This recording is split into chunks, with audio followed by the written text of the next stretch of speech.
What is going on, guys? Welcome back to lesson 12 of the tutorial series. This is the second to last episode, which is very good because the next episode will talk about useful libraries. So yeah, that's pretty much it. This is the last part of Java that you must know. Well, you don't have to know it, but it will be good to know. This is the last part. So let us get straight on into the video. So right now I'm starting from scratch again. You can see I have the main function. That's pretty much it. This seems like it is kind of like lesson 1, but that's because I cleared everything out because you're going to need to know everything that I taught in the last lesson. But it's good to know, but not required. So let us go and create our first type of input output stream. Now that sounds complicated, but it's actually not. Input output stream is basically just how you read input from a user. Now, let us take a look at how you can read input from the user using console. So to do that, we will import our own, actually not our own, but Java's own library called scanner. So to do that, we do java.utility.scanner, just like so. And then you'll see, of course, Eclipse complains that it's not used. But to define a scanner, remember back to our lesson 7 class, how do we define a scanner? Well, a scanner is an object. So naturally, if I am you, I would do this. So this is basically how you define an object. If you remember to object like in lesson 7. So now again. Now remember that this new feature, uh, this is a constructor. So a constructor can take methods. I mean, it can take parameters. So we can. In fact, scanner requires a parameter called system.in. That is your console. So system.in is your console input, and system.out is your console output. So next what we're going to do is we are going to actually take some input. So to do that, we are going to create a new variable, preferably string, because that's what you're going to input. And then let us do something like, for example, we can do string input just as a generic variable. And we do our object that we created. So my scanner dot next line. So this will take the next line. Now we can get the input. For example, we can just write something on here. So we do system.out.println. What is your favorite color, right? So we do that, and then the next line we do system.out.println. Cool.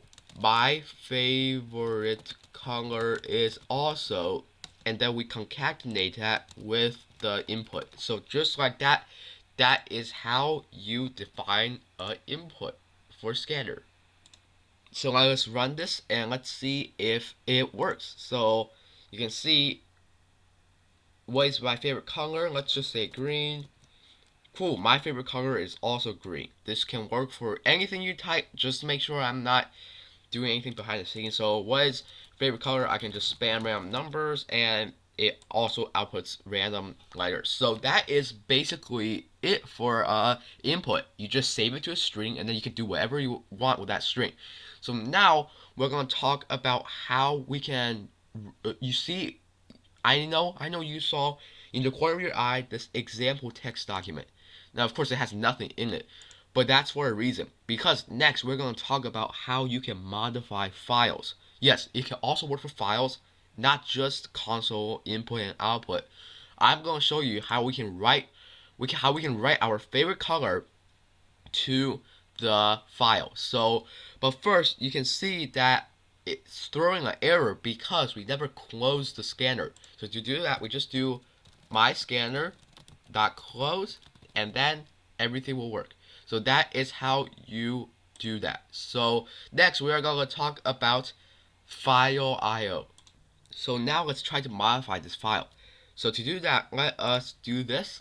So we just import some new library. So we do java.io because well, the input output. That's the name of this video. So file writer. So we are writing to a file, aka the example file, and then we have to import this Java.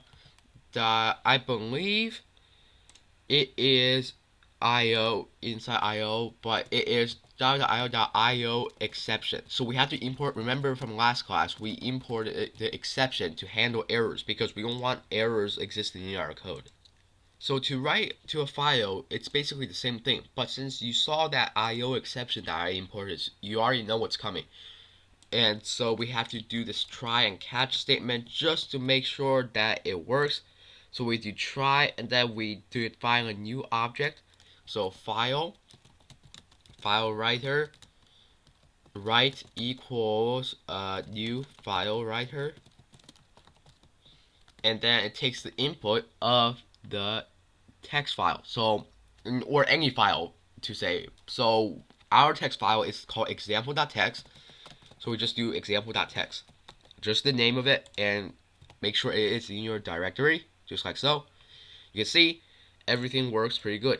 Now, just like the scanner, we have some methods we can do. So we can do write. Actually, that's probably not a good idea. So my writer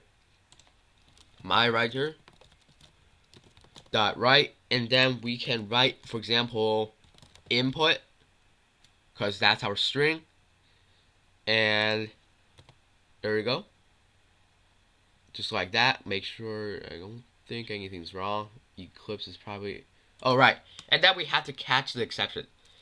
So catch IO exception E, and then we define we do our catch here.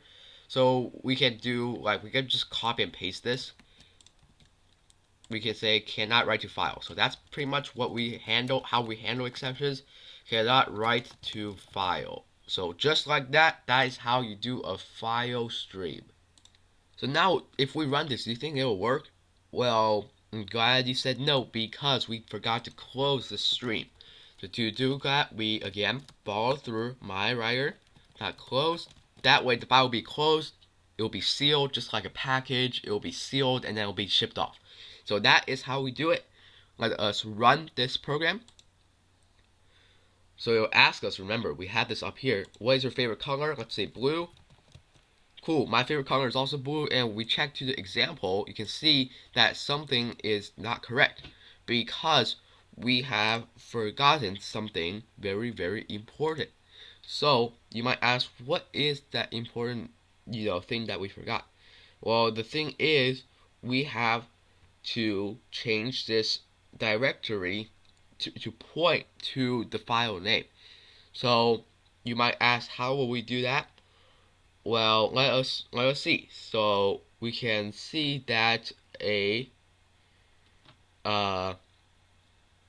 let's see what's wrong with this code, because debugging is always used. Even I sometimes debug. So I assume that the problem is we didn't close our scanner. So let us try that.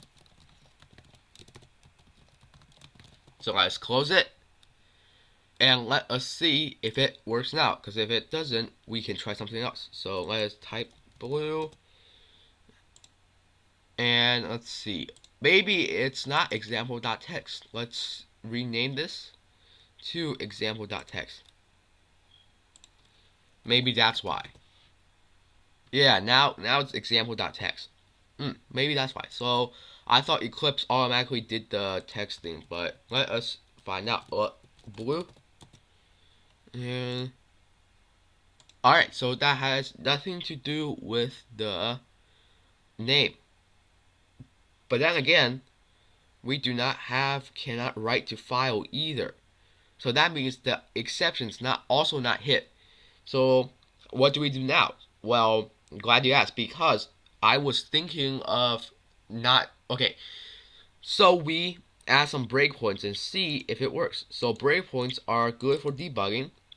You can see that little breakpoint, once we run it, it will hit it, and then it will tell us what is wrong with our code. So you can see that our breakpoint never got hit, which means that this block of code is not running. So let us try to find out why that is the case. So let us try to find out. I'm going to give you a few seconds because I already see the problem.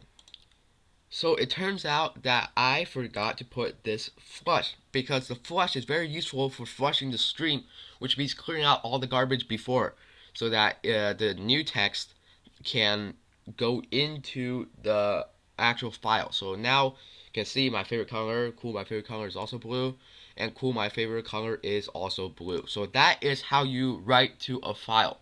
So that is it for today's lesson. If you enjoyed this video, leave a like and subscribe. Again, we are so close to being done with this series. Next class will be the last class. I'll show you a bunch of little libraries that I use. Not really any new content per se. These are optional libraries. But again, if you enjoyed this video, please leave a like and subscribe. I'll see you in the next one.